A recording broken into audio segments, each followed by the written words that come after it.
Philip to Evelyn, Sunday, May 2nd, 1943, 2:20 p.m. My darling, no mail from you either yesterday or today. No doubt the mail clerk at the post office got absent-minded and sent both letters down to Camp Hocking with the rest of the company's mail.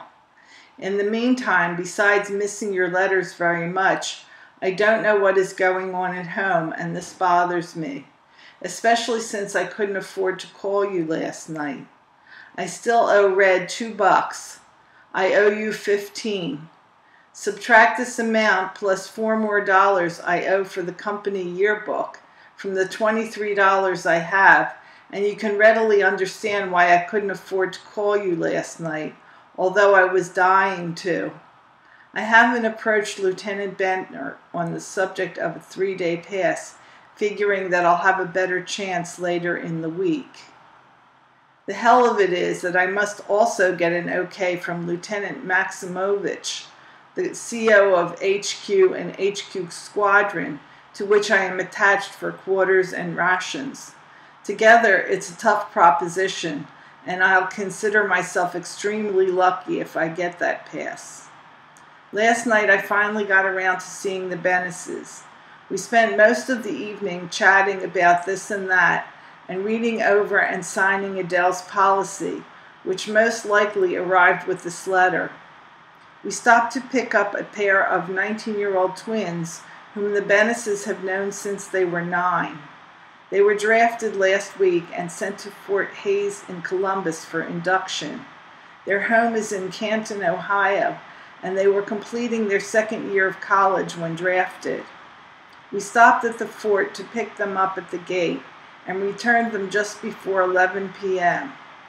Inez and Mrs. T stopped over a little while later in the evening.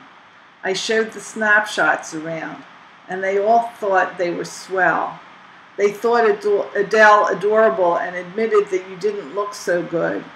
I covered up for you, though, by explaining that you hadn't had hardly any sleep that week, as Adele had been keeping you up nights. I had an overnight pass and slept over with Stuart. I will admit, though, that I lay awake quite a while, remembering the circumstances under which I had last slept in that particular bed, and who had shared it with me, and how we had shared it. I missed you so much as I lay there with my memories that I could have cried. When, oh when, baby, will we share the same bed again?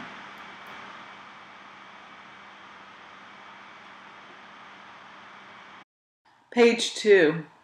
This morning the alarm woke me at 6 a.m. and I proceeded to dress, after which I headed back to camp.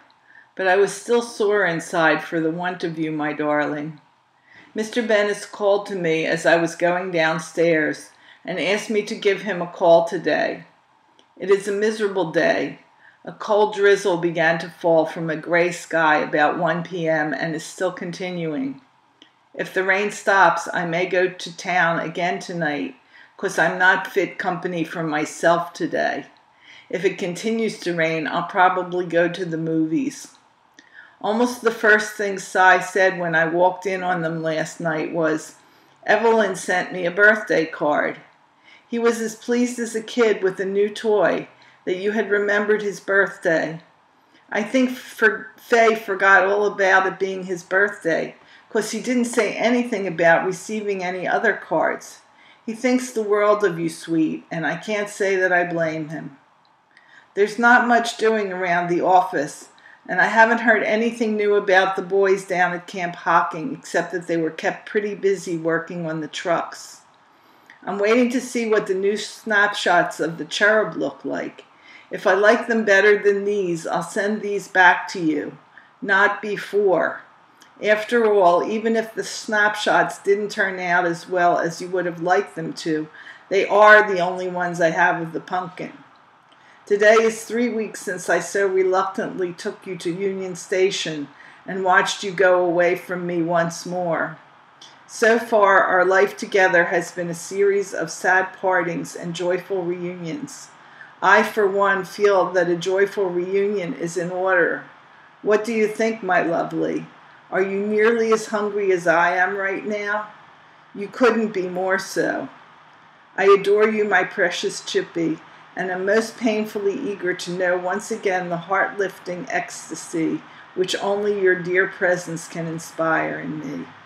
Your adoring husband, Phil. P.S. A kiss for the princess. My love to all.